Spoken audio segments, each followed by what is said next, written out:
Katia sang Ridwan Jarwi Katia sang Ridwan Jarwi Anjar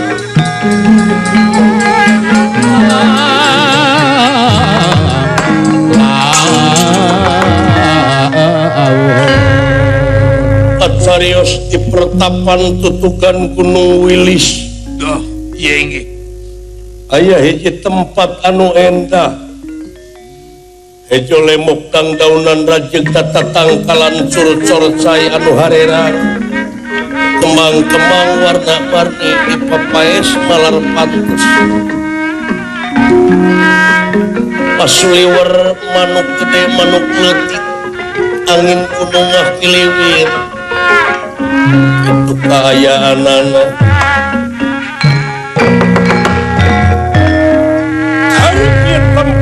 kareh kapana sapon ku nagara Astina.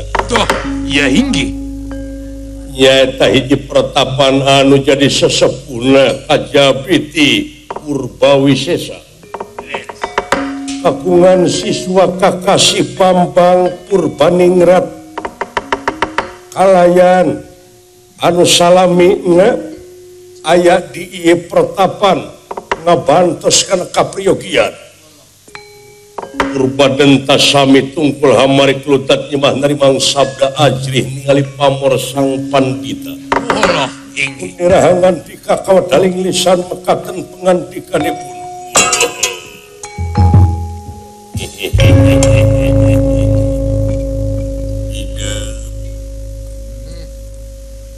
Anu payus dipiagul kalayan dipireus ku amang. Yap.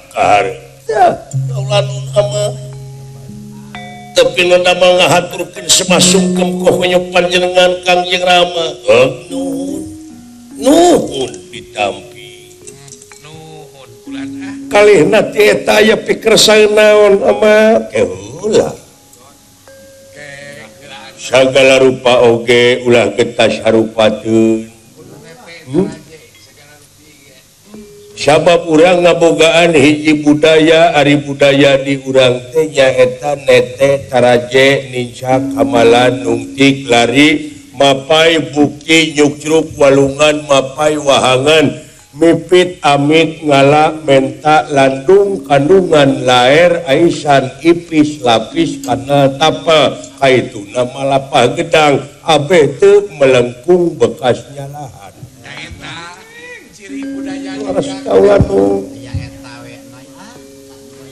da di urang masuk panjang carita tapi maksudnya masih etik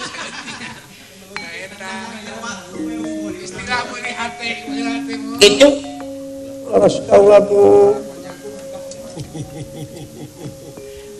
atuh cepina damel abdi Gusti ngahaturkeun sabab baksis kahonyo panjenengan nun Purbadenta kalihna ti eta atuh pilih kirang tata kirang titi duduga priyoga panata cologok maklum anu disuhunkeun pangresa saling maklum alayan atuh unyuk sumanga aya pikersang naon kok kieu aya naon ama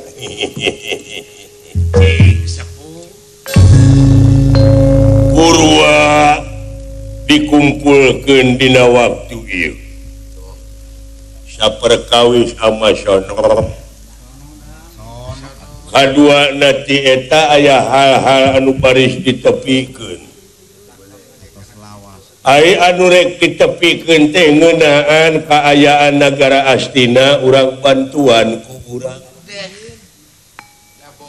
sabab di negara Astina teh ayeuna teh keur harengeheng ku dedengean loba bancang pakewuh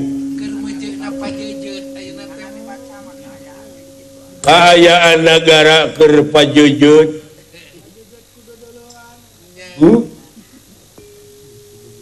lamun dek disalahkeun mah da salah sararea oge. Apa? Naon pangna disebut salah sararea heuh ka kurung urang? Nu matak teu hade lamun urang saling salahkeun, saling dedetkeun, saling gorengkeun, anu penting urang omean ku sararea.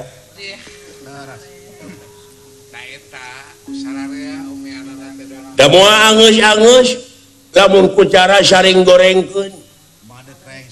Timbalan kaula nun lintang ti urang balik deui kana ayat-ayat pangeran. Ceuk pangeran pek di mana beneng ceweng antara ulama jeung pamarentah, antara rakyat jeung pamarentah balik deui we ka anjeunna. Ati uloha wa ati urasu wa ulil amri minkum. Al ayat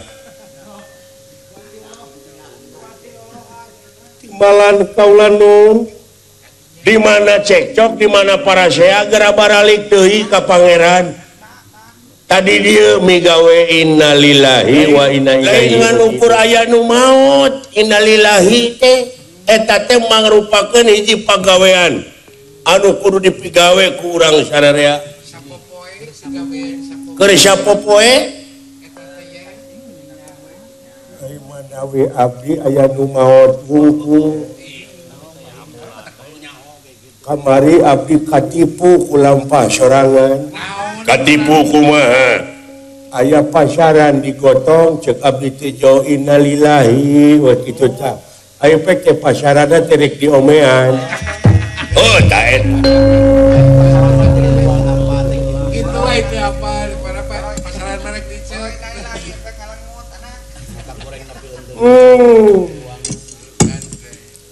Bongan di dinya oge innalillahi henteu innalillahu. Panaya maksud anu tangtu tetebo aloha ilahi alohu. Ari aloha ma alif lam na alif lam istighro nyaeta tuduh karobuna.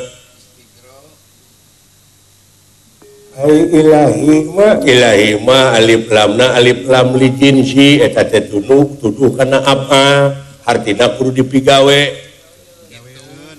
Hari Allahu ma alif lam nate alif lam lil milki alif lam ma'rifat tuduh karena kecap kagungan model Allahu nurun eta teh artinya teh Allah nu kagungan cahaya. Oh gitu. Jadi innalillahi ma eta teh pigaweun urang sarpopoe model a'udzubillahi henteu a'udzubillahu. Eta teh pigawean urang perlindungan. Bismillahi, henteu bismillahu. Alhamdulillahi rabbil alamin. Tuh eta teh butuh gawe ku urang digawena.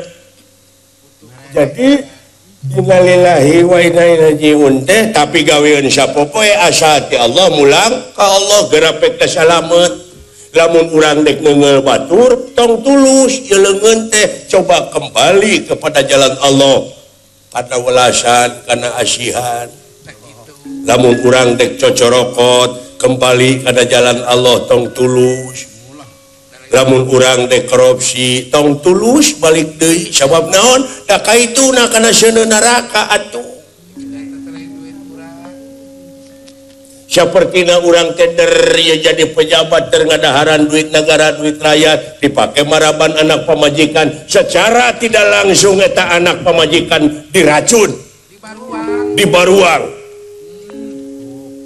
Oh gitu.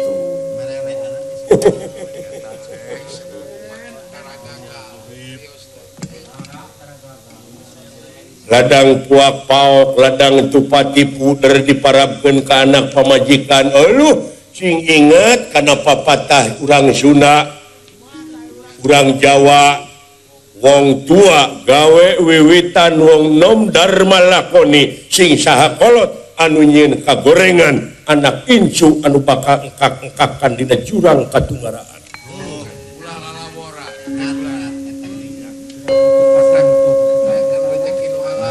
ya aduh laras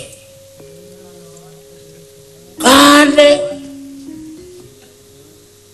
cenah geuningan cek salah sahiji hadis 100 tahun budak can lahir ka dunya kudu geus dididik artina teh kudu ngadidik diri ti kiwari ieu awak ieu jiwa raga teh paraban ku rezeki anu halal di mana rezeki anu halal anu sah jadi kulit, jadi daging, jadi sumsum, jadi balung, jadi bagal, pengawasan, jadi mani nu ngajadi turunan anak bakal soleh. Jadi lamun urang hayang anak soleh teh kudu soleh heula urang. Jadi hirup teh kudu bener jeung bagong, bager ae. Nah, atuh ieu biwir. Bager maksud teh bager Gusti sanes bajigur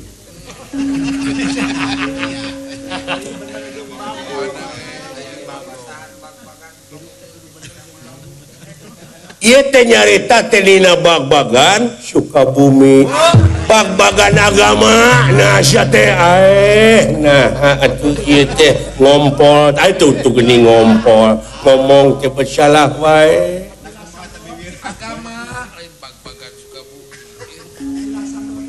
tuh tak itu kasih ya orang bisi hidup diparengkeun sabab ya negara teh ngabutuhkeun sumber daya manusia anu berkualitas anu handal ta ayeuna teh amat rek nyitak hidup bisi diparengkeun ke hidup jadi pamimpin bisi diparengkeun hidup muncul di tengah-tengah masyarakat kade cing hati-hati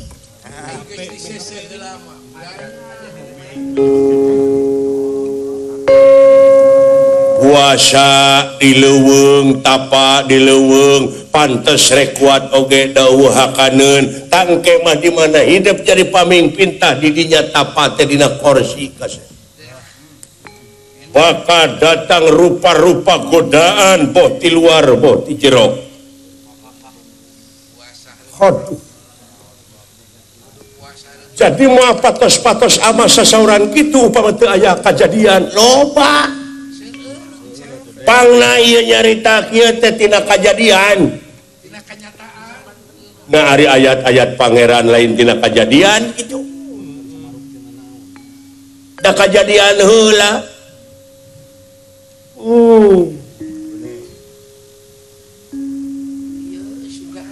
sabab batur ayeuna patorong-torong batur ayeuna ngeuneuk-ngeuneuk batur ayeuna nuar batur da manehna ge bakal kitung keneh teh sabab naon sabab dasar agama dina jiwa teu aya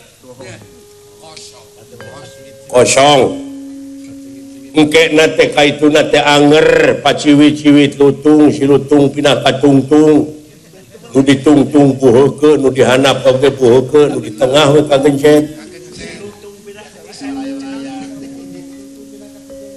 oray-orayan yang geuning gitu oray naon oray bungka naon bungka laut naon laut tipa naon tipa neuri ya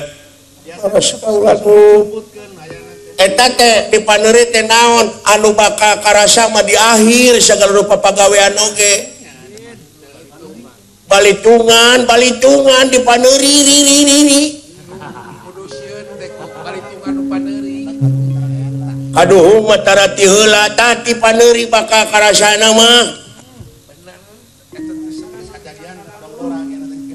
mun dina eta dina Fatihah mah panginten Malik Yaumiddin heeh ari mah teh makna teh mad tabi'i teh dua harakat ma artina perkara li pikeun ki maneh jadi perkara pikeun maneh teh karasana di poe akhir tuh geuning aya oge nu ngahartoskeun raja di poe akhir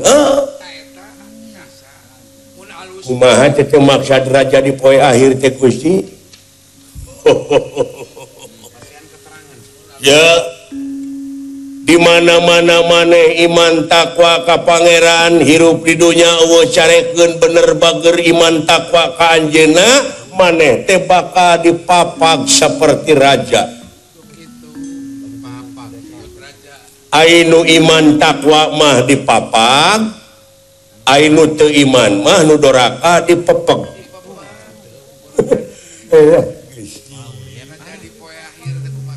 Beda sakecapnya Gusti dipapag jeung dipepeg cak itu kari milih we tama mending dipapag mending dipepeg garupina seperti doma we pan bedegong maka luar ti kandang jadi tajong jadi kusur jadi jua jadi punci itu ya.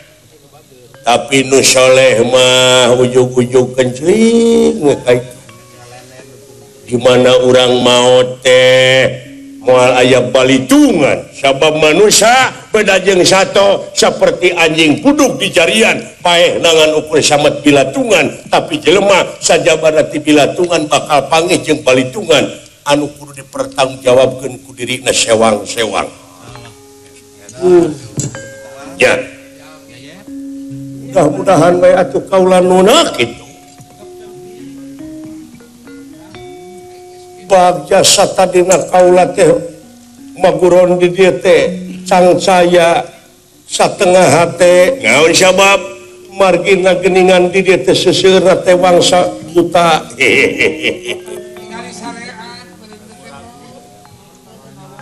Mundur mah kila wala tangdur man kola. Jadi tengekeun atuh perkara nu dicaritakeunana ulah ditenyo jelemana naon sababna sabab lamun nenyo jelemana bisi kapiheulaan ku resep atawa ku ngewa sabab kapiheulaan ku resep sanajan ngomongna salah da resep ka jelemana digugu we dituturkeun we sabalikna kapiheulaan ku ngewa sanajan ngomong bener ai ngewa maka jelemana da moal digugu.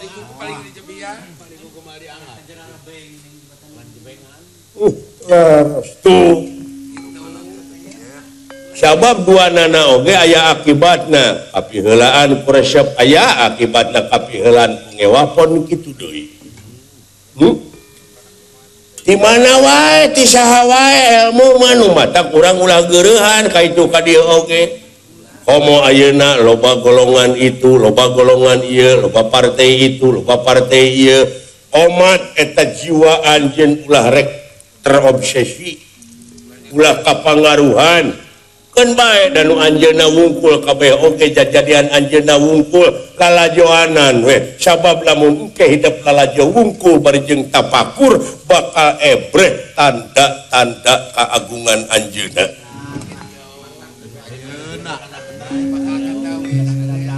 Leres kulan ya malahan hidup Pangeran merebeja ulah waka maut maneh saat sana anjeun aya dina kaislaman. Oh abdi nguping teh kumaha itaqallaha haqqut qatihi wa la tamutuna illa wa antum muslimun. Danajan maneh balelo maksudna anu bener teu naon. Eta tadi tengeh henteu kok kitu tadi sabab dina agama ku ngadengekeun tenaga bakal menang ganjaran.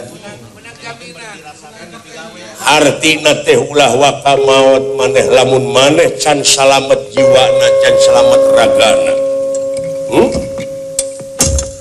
Oh eta pek pikir da lebar atuh keayaan keur dolim, keayaan keur syarakah, keayaan keur mabok, keayaan keur judi tuluy maot, kaituna da lebar. Oh eta teh panginten nu tadi teh dibepeg. Tah. Dipepeg. Heeh, sanes dipapag.